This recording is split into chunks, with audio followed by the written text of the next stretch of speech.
Assalamualaikum warahmatullahi wabarakatuh. Hello, hi. Good evening, my student. Because I made the material at the evening, at the time, so about 5 minutes to 8. So I say good evening. Okay. I'm going to continue our previous lesson. For a previous lesson, we talk about active passive voice. Okay. Langsung ke materi ya. Kita akan melanjutkan materi kegiatan pembelajaran kedua setelah kita kemarin membahas kegiatan pembelajaran pertama. Materinya tentang aktivasi voice.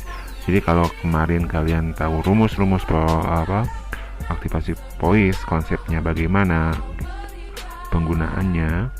Nah, di kegiatan pembelajaran yang kedua ini, kalian boleh baca dan buka modul kalian di HP atau di komputer ya, di halaman 15. Tujuannya itu kita akan masih belajar passive voice ya, tetapi kita akan belajar passive voice itu di dalam teks. Teks di sini yang akan kita bahas yaitu report text. Nah, kalian boleh ini boleh dibaca di situ. Passive voice banyak digunakan di dalam beberapa teks bahasa Inggris seperti explanation text dan report text, begitu ya. Nah, ya adapun yang dimaksud dengan explanation text sendiri yaitu suatu teks yang di dalamnya berisi tentang proses atau hal-hal yang berhubungan dengan fenomena alam, fenomena sosial, pengetahuan politik, budaya, dan lain sebagainya. Ini kalau tidak salah adalah pelajaran kelas 7 bahasa Indonesia ya. Di situ ada pelajaran teks. Salah satunya adalah teks eksplanasi atau explanation text ya. Bapak jelaskan dulu sedikit apa yang dimaksud dengan explanation text. Explanasi text or explanation text is a text that declare or explain atau menjelaskan hubungan, peristiwa atau proses terjadinya sesuatu. Misalkan ini ya, sejarah perkembangan sebuah kota, begitu ya, perkembangan suatu tempat dan lain sebagainya. Atau di situ kalian juga boleh baca. Nah, ciri teks eksplanasi ini atau explanation text itu, ciri-cirinya itu kalimat yang mengisi setiap paragrafnya itu harus berupa fakta ya, teks eksplanasi, dan fakta tersebut dirangkaikan dengan pola kronologis atau urutan waktu gitu ya, ataupun boleh juga secara kausalitas atau kausalitas itu sebab akibat begitu ya. Nah, struktur teks eksplanasi ini yang pertama itu, yang di paragraf pertama misalkan identifikasi fenomena, yang kedua paragraf kedua misalkan dia penggambaran rangkaian kejadian, yang terakhir biasanya di struktur teks eksplanasi ini atau ialah berupa ulasan begitu ya. Untuk kalian kalau masih penasaran dengan teks eksplanasi, kalian boleh cari searching di Google tentang kaidah kebahasaan, pola pengembangan dan lain-lainnya, cari saja di Google begitu ya.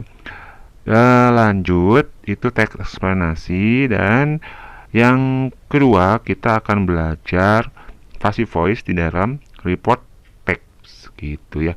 Nah, kalau report text kalau tidak salah juga itu ada pelajarannya di kelas 8 ya, kelas 8 kalau tidak salah.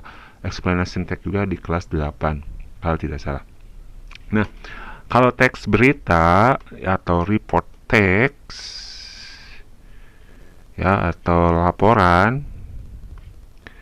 nah ini ialah suatu jenis teks yang memiliki fungsi yaitu untuk memberikan informasi atau pengetahuan mengenai suatu peristiwa atau situasi setelah situasi tersebut diinvestigasi dan melalui berbagai pertimbangan. Nah, seperti itu ya. Kalau tidak salah, report text itu sama dengan teks berita ya. Nah, ciri teks berita itu yang paling terkenal adalah yang ada rumus 5W plus 1H-nya. Nah, kalau kalian masih penasaran dengan report text, kalian boleh buka atau searching lagi di Google ya, terus cari-cari tentang report text. Sama tadi dengan explanation text. Nah, kita langsung bagaimana membahas penggunaan passive voice di dalam report text ya. Karena Bapak yakin kalian sudah paham tentang aktivasi voice dan penggunaannya ya. Nah, sekarang kita terapkan passive voice ini di dalam report text yang ini. Nah, untuk lebih memudahkan di sini kalimat-kalimat passive voice ada atau dicetak di huruf-huruf yang tebal. Misalkan di sini yang pertama, di paragraf pertama kita menemukan kalimat the city is included in the Jabodetabek metropolitan area. Nah, kita lihat strukturnya. Ciri khas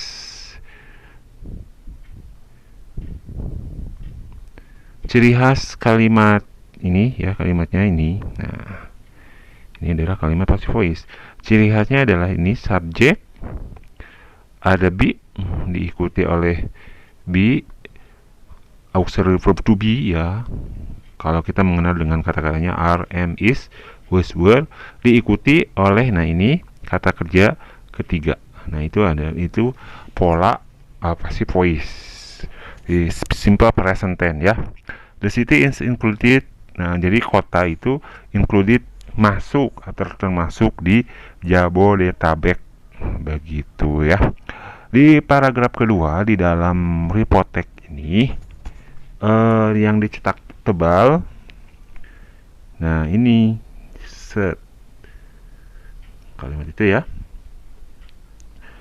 Bogor has been known as the rain city of Indonesia and Bojong City gitu ya. Bogor has been known, Bogor atau terkenal atau telah diketahui sebagai kota hujan di Indonesia. Has been known gitu ya. Has been known itu present perfect. Nah, kalian buka lagi, lihat lagi pembelajaran pertama, pola kalimat yang ada subjek plus has plus been plus verb 3. Rumusnya ini apakah betul itu simple present perfect, kalian cari sendiri ya. Subjek plus have or has plus been plus verb 3. Nah, itu kalimat yang ini ya. Bogor terkenal sebagai kota hujan, atau kalau di dalam passive voice, Bogor telah diketahui sebagai kota hujan di Indonesia. Oke. Nah, di paragraf ketiga juga sama, cuman kalian coba teliti sendiri ya. Dan ini termasuk report text, begitu. Oke. Yang kedua di halaman 16, passive voice in explanation text. Jadi bagaimana kita memakai pola passive voice di dalam teks eksplanasi. The headline teks ini adalah how earthquake happen. Bagaimana gempa bumi terjadi. Nah, di paragraf pertama tidak ada pola passive voice, cuman di paragraf kedua ada ya. Coba kalian perhatikan ke pola kalimat yang ada di paragraf kedua yang dicetak di bawah ini sama ya. Nah, ini earthquake are caused by suddenly breaks of underground rock around a pole. Nah, kita fokus saja ke subjek nih ya. Ini earthquake, ada BR, cause kata kerja ketiga. Jadi gempa bumi cause, sebab, berarti kalau di depannya atau dalam pola passive voice berarti gempa bumi disebabkan oleh. Nah, seperti itu ya. Di paragraf ketiga juga ada begitu. Nah, itu nanti kalian kalau membaca teks eksplanasi atau report text, harap diperhatikan pola-pola kalimatnya ya. Begitu. Apakah itu ada kalimat passive voice? Nah, seperti itu, dan kalian harus sudah paham cara menggunakannya. Gitu, oke. Ini pembelajaran kedua dari kompetensi dasar 3,5. Cuman Bapak sangat menyesalkan di pembelajaran pertama yang respon atau yang mengabsen itu hanya 40 kali dilihat ya. Jadi tolong untuk kalian, daripada data-datanya dipakai untuk menonton drakor atau apapun itu, lebih baik kalian dipakai untuk belajar daring. Nah, biar hemat untuk belajar daringnya atau belajar video di YouTube, jangan di YouTube yang biasa, tapi di YouTube Go saja gitu ya. Biar nggak apa-apa gambarnya kurang jelas, yang penting kalian bisa dengar suara Bapak penjelasan tentang materi ini gitu ya. Dan jangan lupa deadline dari tugas-tugas yang harus dikumpulkan adalah tanggal 15 Februari 2021 gitu ya. Sekarang sudah tanggal 9, berarti hanya 6 hari lagi. Evaluasi pembelajaran 1, evaluasi dan latihan-latihan pembelajaran 1 dan pembelajaran 2 harus sudah kalian kumpulkan.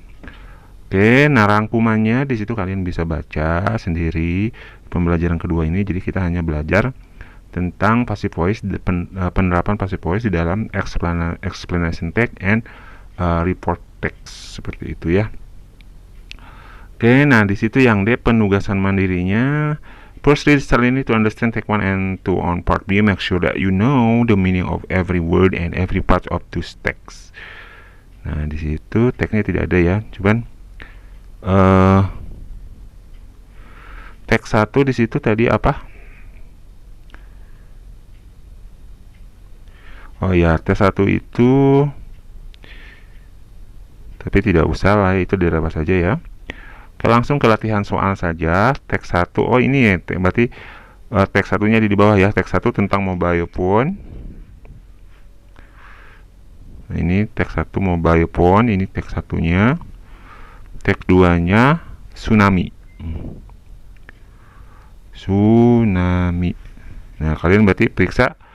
Jadi kalian harus punya kamus, terjemahkan kata per kata gitu ya. Cuma nanti metode yang dipakai untuk sekarang kita kata per kata saja dulu. Itu teks 2. Terus kalian tugasnya di situ adalah cari apakah ada kata-kata yang tes 1-nya tugasnya adalah mana, tes 1-nya ini. Tes 1-nya tugasnya adalah first read silently to understand text 1 and interpret it so that you know the meaning of every word and every part of the text. Jadi tugas yang pertama kalian hanya membaca teks 1 dan teks 2 secara pelan-pelan, begitu itu ya, dan cari atau apakah kalian tahu setiap arti setiap katanya atau tidak. Nah, tes keduanya yang ini, adalah write some words you do not understand, write them on the following table, then consult the dictionary. Jadi tulis beberapa kata yang kamu tidak paham, tulis kata itu di tabel di bawah situ. Kalau lebih dari kotak yang di bawah berarti kalian harus bikin sendiri di buku catatan ya. Nah, catat dulu kalau berapa banyak kata yang kalian tidak tahu arti katanya. Nah, kalau udah selesai kalian catat di teks 1 dan teks 2, berarti kalian baru pakai kamus untuk mencari maknanya dalam bahasa Indonesia. Oke. Nah, ini tabelnya. Kalau ini hanya untuk 4 kata, saya yakin, Bapak yakin kalian lebih punya kesulitan lebih dari 4 kata gitu. Jadi harus bikin ya di buku catatan kalian. Nanti boleh dipoto atau dikirimkan ke sekolah. Oke. Next. Nah, ini kalian baca saja. Nah, ini lewat saja ya. Penilaian diri kalian isi seperti biasa. Oke, dan ini soal evaluasi pembelajaran kedua. Ya, soal evaluasinya kalian isi. Ini pilihan ganda. Ada berapa ya? Ada berapa soal? Hanya ada 5 soal. Dan tugas kedua adalah di pembelajaran kedua. Berarti lumayan banyak ya. Kalian harus belajar, semangat, jangan malas untuk mengerjakan tugas dan tugas walaupun banyak ya. Dari setiap guru kalian capek, tapi jangan menyerah. Nah, ini tugas yang kedua adalah make passive sentence using the word part and the given tenses. Jadi kalian di tugas ini harus membuat kalimat pasif dari kata yang diberikan dengan tenses yang sudah ditentukan. Present ya, Bapak kasih contoh yang misalkan yang nomor 2. Oke, yang nomor 2 yang ini kalian teliti dulu past progressive. Past progressive itu sama dengan past continuous ya. Jadi tensesnya past continuous. Kalian cari di pembelajaran pertama rumus past progressive itu seperti apa. Kata yang diberikannya her room paint. Jadi kalimat pasifnya adalah seperti yang kedua. Ada 15 soal ya, lumayan. Oke, terima kasih sudah menonton video dari Bapak, dan jangan lupa untuk menonton video ini sampai selesai ya. Jangan dilewat-lewat karena semua materi dijelaskan oleh Bapak di sini. Terus jangan lupa di subscribe biar nanti kalau ada video baru kalian tidak menunggu informasi dari wali kelas atau guru gitu. Pantengin saja HP kalian, nanti kalau ada notifikasi Bapak mengupload video baru berarti kalian sudah tahu gitu. Oke. Terima kasih sudah menonton. Jangan lupa tetap jaga 3M ya. Memakai masker, mencuci tangan, dan menjaga jarak. Wabillahi taufiq wal hidayah. Assalamualaikum warahmatullahi wabarakatuh.